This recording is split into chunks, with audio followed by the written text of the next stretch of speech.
సెట్స్లో నేను ఫ్యాన్ బాయ్లా ఉండను. అలా ఉంటే కొన్ని పనులు మనం అనుకున్నట్లు సాగవు. సీనియర్ హీరోలు చిరంజీవి, బాలకృష్ణ గారులతో వర్క్ చేశాను. ఇద్దరు పని రాక్షసులు. వీరికి అపారమైన అనుభవం ఉంది. పొగడ్తలతో మాట్లాడితే మన అంతరంగాన్ని కళ్ళతోనే కనిపెట్టేస్తారు. కాబట్టి నేను సెట్స్లో ఓ దర్శకుడిగా నిజాయితీతోనే ఉండాలనుకుంటాను. అప్పుడు మనపై గౌరవం పెరుగుతుంది.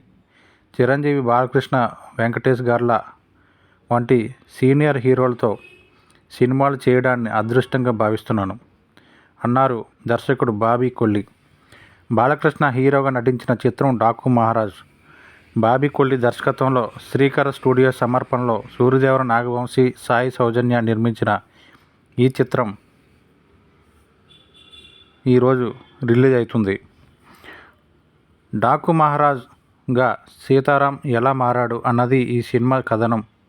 బాలకృష్ణ గారి ఇమేజ్, ఆయన సినిమాల పట్ల ప్రేక్షకుల్లో ఉండే అంచనాలను దృష్టిలో పెట్టుకునే డాకు మహారాజ్ కథ రాయడం జరిగింది. ఈ సినిమాలో బాలకృష్ణ గారిని కొత్తగా చూపించే ప్రయత్నం చేశాం.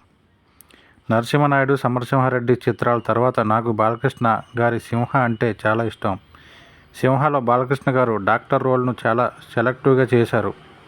డాకు మహారాజ్ చిత్రంలో హీరోయిన్స్ శ్రద్ధా శ్రీనాథ్, ప్రజ్ఞా జైస్వాల్ల పాత్రలతో పాటు ఓ చిన్న పాప రోల్ కూడా కీలకంగా ఉంటుంది.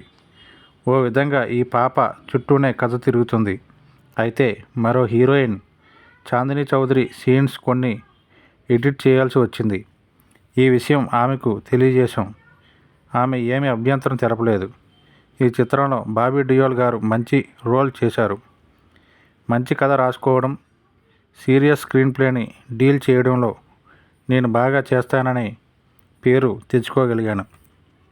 కానీ విజువల్స్ పరంగా నా ప్రతిభ గురించి ఆడియన్స్ మాట్లాడుకునేలా చేయలేకపోయానేమో అనే చిన్న ఆలోచన నాలో ఉండేది. అందుకే ఇప్పుడు డాకు మహారాజ్ సినిమా విజువల్స్ బాగున్నాయని అంటుంటే హ్యాపీగా ఉంది. జైలర్ డిఓపి విజయ్ కన్నన్ గారు ఈ సినిమాకు వర్క్ చేశారు. విజయ్ గారు కథను ఓన్ చేసుకుంటారు. అందుకే విజువల్స్ అంత బాగా వచ్చాయి.